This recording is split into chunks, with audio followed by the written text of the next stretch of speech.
Bhargavi. I am studying 4th class. English words. Abhiram, fisherman, lived, little, went, down, catch, strange, happened, thought, golden, water, began, spoke, speak, surprised, handed, foolish, magic, grand, garden, called, please, enough, proudly, asking, became, answered, shout, decides, returning, palace, regular, sentence, beautiful, waiting, complete, conversation, welcome, children's, drawing, picture, newspaper, library, ground, watering, plants, soldier, practice, because, moonlight, during, Olympics, Indian, Navy, match, 1000 games, started, hitting, difficult, second, German's parents. Thank you, sir. My name is Panushri. I am studying 4th class. Major Dhyan Chand. Dhyan Chand's real name was Dhyan Singh. He was a soldier in the Indian Army. He could not practice hockey during the day because he used to be busy on his duty as a soldier. That is why he used to practice at night. In moonlight. It is believed that his coach fondly began to call him Dhyan Chand. Meaning moon. The name stayed with him. Saturday, 15th August 1936. It was the day of the hockey fondly during the Olympic events held in Berlin, Germany. 3. My name is Tanuja. I am studying 4th class. So English lesson. The magic fish. Abhiram was a fisherman. He lived with his wife in a little hut near the sea. He went down to the sea every day to catch fish. One day a strange thing happened. He catch a big golden fish in his net. When Abhiram took the fish out on water, the fish began to speak. "Oh fisherman, please let me go." Abhiram was very surprised. He was a kind man. He let the fish go. Abhiram went home empty-handed. He told his wife about the fish. His wife was greedy and unkind.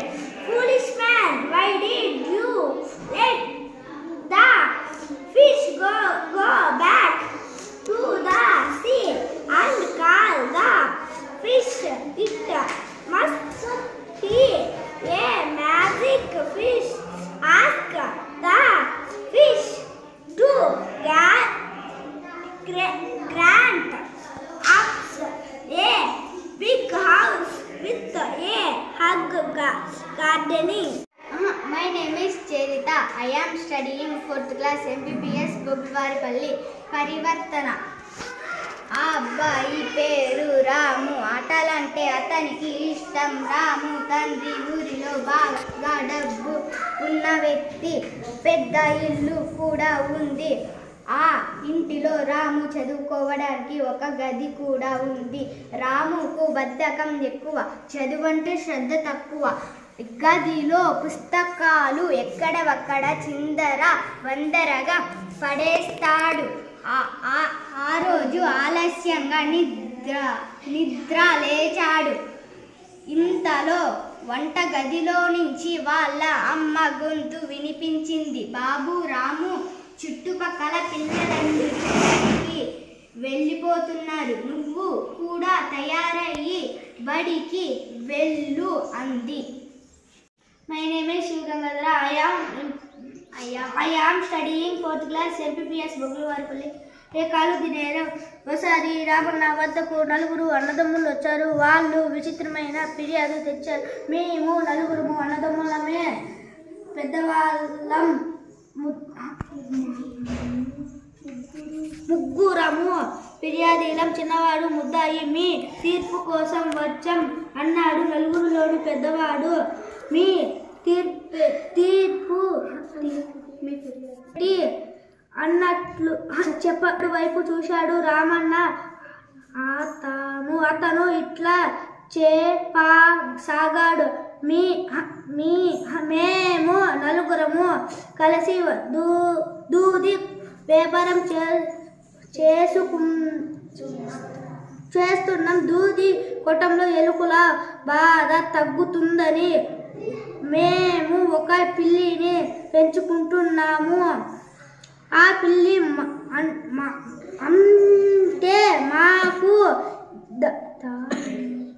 దాన్ని అందరికీ చాలా ఇష్టం. My name is Cherita. I am studying 4th class MPPS బొగ్గులవారిపల్లి.